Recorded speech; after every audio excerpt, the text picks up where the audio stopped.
राष्ट्रप्रवाह Vidarbha news में आप सभी का स्वागत है। मैं मनन व्यास और आज की देखते हैं ताजा खबर।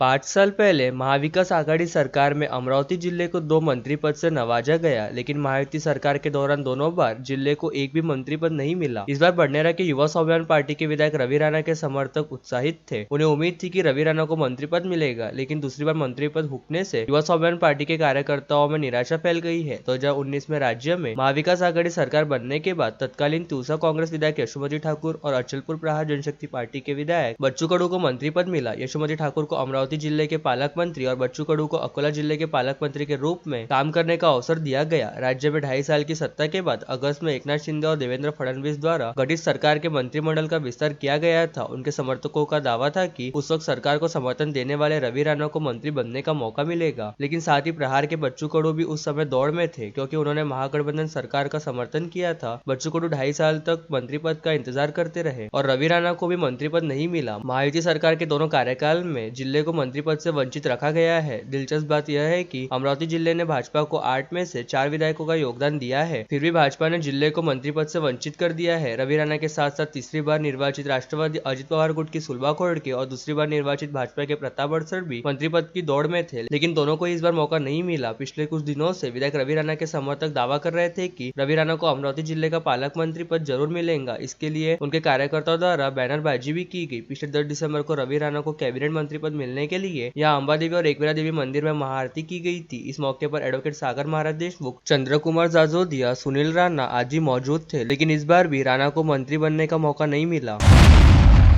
आखिरकार सत्ता स्थापना के 10 दिन बाद आज नागपुर में महायुति सरकार का मंत्रिमंडल विस्तार हो गया। महायुति के कुल 39 नेताओं ने मंत्री पद की शपथ ली। फडणवीस के मंत्रिमंडल में अब शिवसेना के 12, भाजपा के 20 और राकपा के 9 मंत्री शामिल है। आज 33 कैबिनेट मंत्री ने शपथ ली। 6 विधायकों ने राज्य मंत्री के रूप में शपथ ली। नई सरकार में बीजेपी के 9, शिवसेना के 6 और एनसीपी ने 5 नए चेहरों को मौका दिया है। भाजपा के चंद्रकांत पाटिल, मंगल प्रभात लोढ़ा, राधाकृष्ण विखे पाटिल, पंकजा मुंडे, गिरीश महाजन, गणेश नाईक, चंद्रशेखर बावनकुळे, आशीष शेलारे, अतुल सावे, संजय सावकरे, अशोक उईके, आकाश पुंडकर, जयकुमार गोरे, शिवेंद्र राज भोसले, नितेश राणे, जयकुमार रावल ने कैबिनेट मंत्री तथा माधुरी मिसाल, मेघना बोर्डीकर, पंकज भोयर ने राज्य मंत्री पद की शपथ ली। वही शिवसेना के गुलाबराव पाटिल, दादा भुसे, संजय राठौड़, उदय सामंत, शंभूराज देसाई, संजय शिरसाट, प्रताप सरनाईक, भरत गोगावले, प्रकाश आंबेडकर ने कैबिनेट तथा आशीष जायसवाल, योगेश कदम ने राज्य मंत्री पद की शपथ ली। एनसीपी के हसन मुश्रीफ, धनंजय मुंडे, दत्तात्रय भरणे, अदिति तटकरे, माणिकराव कोकाटे, नरहरी जिरवाल, मकरंद जाधव, इंद्रनील नाईक ने मंत्री पद की शपथ ली।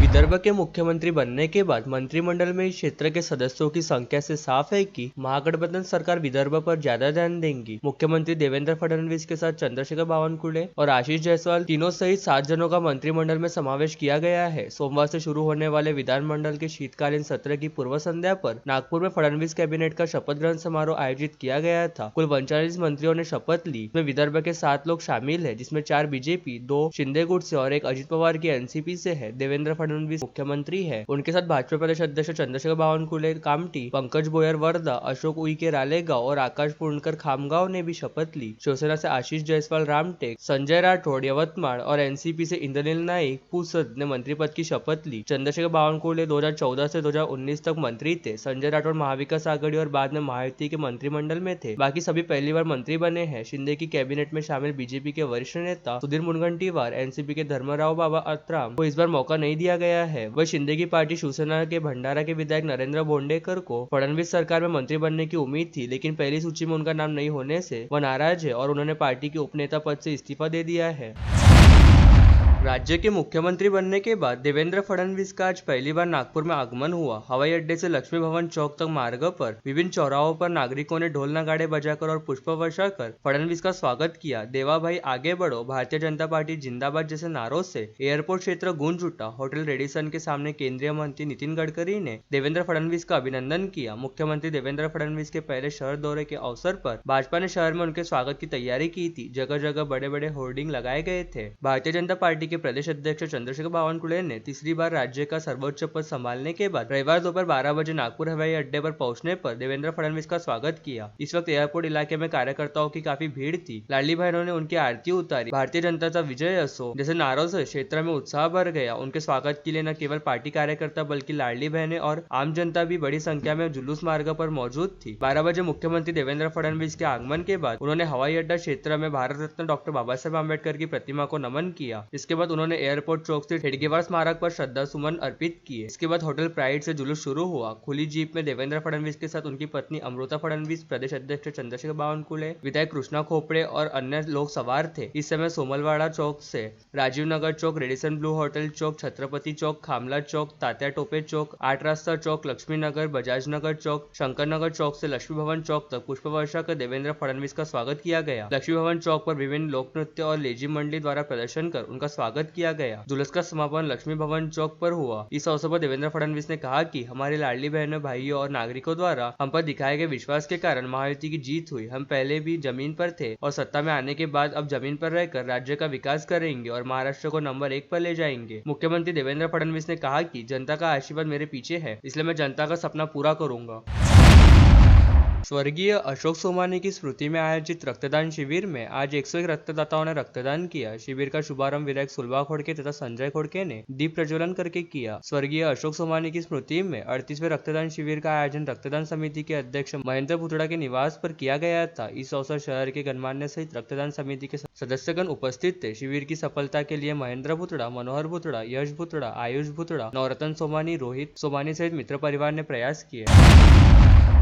ताड़ोबा अंधारी बाघ परियोजना में जिप्सी पर्यटकों को और बाघों का आमना सामना तो आए दिन होता है, लेकिन अगर उसी जंगल में बाइकर्स के सामने अचानक कोई बाघ आने के दृश्य को वाइल्डलाइफ फोटोग्राफर अरविंद बांदा ने अपने कैमरे में कैद किया। ताड़ोबा अंधारी बाघ परियोजना में जितने बाघ कोर जोन में है उतने ही बाघ बफर जोन में भी है। इसलिए हाल ही के वर्षों में कोर एरिया के साथ साथ बफर एरिया में भी पर्यटकों की प्राथमिकता मिलने लगी है। वही बाघ परियोजना के बाहर भी बाघों की संख्या बढ़ रही है, इसलिए मानव वन्यजीव संघर्ष भी बढ़ रहा है। बाघों का गाँव में आना, सड़क पर बाघ दिखना आम बात हो गई है। यह घटना मानव वन्यजीव संघर्ष को बढ़ावा दे रही है। टाइगर प्रोजेक्ट के तहत सड़क पर कई बार गाड़ी के सामने आना आम बात है। बफर के पास के एक गांव का एक ग्रामीण दोपहिया वाहन से मोहरली से कोड़ेगांव रोड पर आ रहा था। सामने से एक पर्यटक वाहन आ रहा था। वही सड़क के पास जंगल में बाघ दोपहिया वाहन और पर्यटक वाहन दोनों को देख रहा था। टूरिस्ट जिप्सी में सवार पर्यटकों को बाघ भी दिख गया, लेकिन बाइक सवार को इसकी भनक तक नहीं लगी। जैसे ही वह आगे आ रहा था, पर्यटकों से भरी जिप्सी में सवार पर्यटकों ने बाइक सवार को वही रुकने का इशारा किया। तभी जंगल से निकलकर बाघ सड़क पर आया और बाइक सवार को घूर कर देखा। जैसे उसे लगा कि बाघ उसकी ओर आ रहा है, क्षण भर में बाइक सड़क पार कर दूसरी ओर जंगल में पहुंच गया।